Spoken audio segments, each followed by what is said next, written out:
دیکھیے، میری زندگی کا اصل سفر اس وقت شروع ہوتا ہے جب اشفاق احمد میری زندگی میں در آئے۔ اشفاق احمد وہ انسان ہے جس نے میری بیٹیوں کی طرح پرورش کی۔ یہ عجیب سا لفظ آپ کو لگے گا۔ پہلے میں بچپن میں 11 برس کی تھی تو مشرقی پاکستان میں دھرمسالے میں رہتی تھی۔ دھرمسالہ شاید آپ نے نام سنا ہو، مشرقی پاکستان۔ وہاں میرا اسکول جو ہے وہ کم از کم 2.5 میل دور تھا جہاں مجھے جانا پڑتا تھا۔ اس راستے میں سوچتی جاتی تھی کہ کیا ہے زندگی، کیا چھوٹی سی تھی۔ تو اس زمانے میں نے کچھ کہانیاں لکھنی شروع کر۔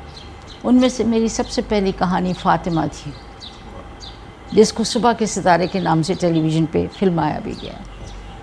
تو وہ کہانیاں سب میں نے لکھی، کیا، بڑھتی گئی۔ پھر میری والدہ نے بہت سی لمبی داستان، ہم گرداسپور چلے گئے۔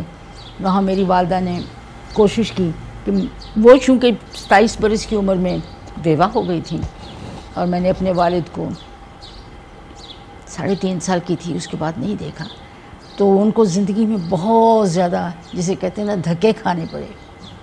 تنہا عورت تھی، زمینیں لوگوں نے چھین چھان لیں، پھر ان کو پڑھنا پڑا، پھر انہوں نے کام کیا اور ایجوکیشن جوائن کی۔ تو انہوں نے کہا کہ میں نے اپنی بیٹی کو پڑھا لکھا کر اس کی شادی کرنی ہے، ایسے نہیں شادی کرتے۔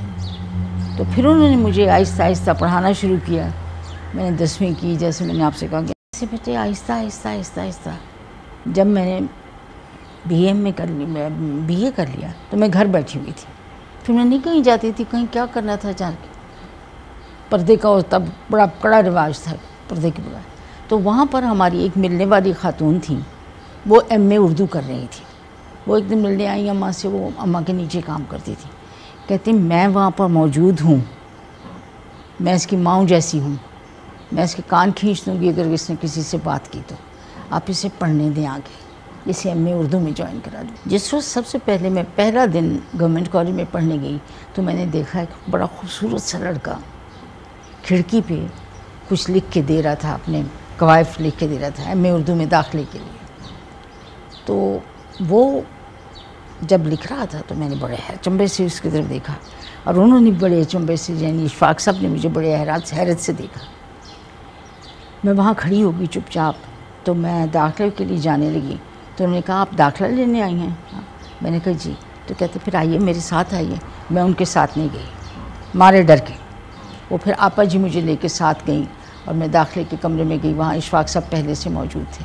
میں یہ ساری چیزیں بڑی ڈیٹیل سے اپنی کتاب راہ رواں میں لکھ چکی ہوں۔ جس کو زیادہ ڈیٹیل کی خواہش ہو کہ اشفاق صاحب کے ساتھ میں نے اپنی زندگی کے 50 سال کیسے گزارے، وہ اس کتاب کو دیکھ سکتا ہے۔ وہاں سے جو میری زندگی کا سفر ہے، جب میں نے اشفاق صاحب کے ساتھ پڑھنا شروع کیا تو میری زندگی کا سفر عجیب و غریب کروٹیں لیتا گیا۔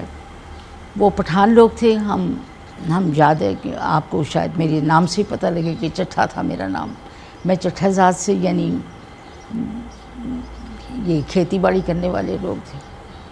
تو ان کے والدین نے کہا کہ اشفاق احمد جہاں سے تم شادی کرنا چاہتے ہو وہاں ہم شادی تمہاری نہیں ہونے دیں گے، ہم تمہیں مار دیں گے لیکن تمہاری شادی نہیں ہونے دیں گے۔ ان کے والد بڑے سخت تھے۔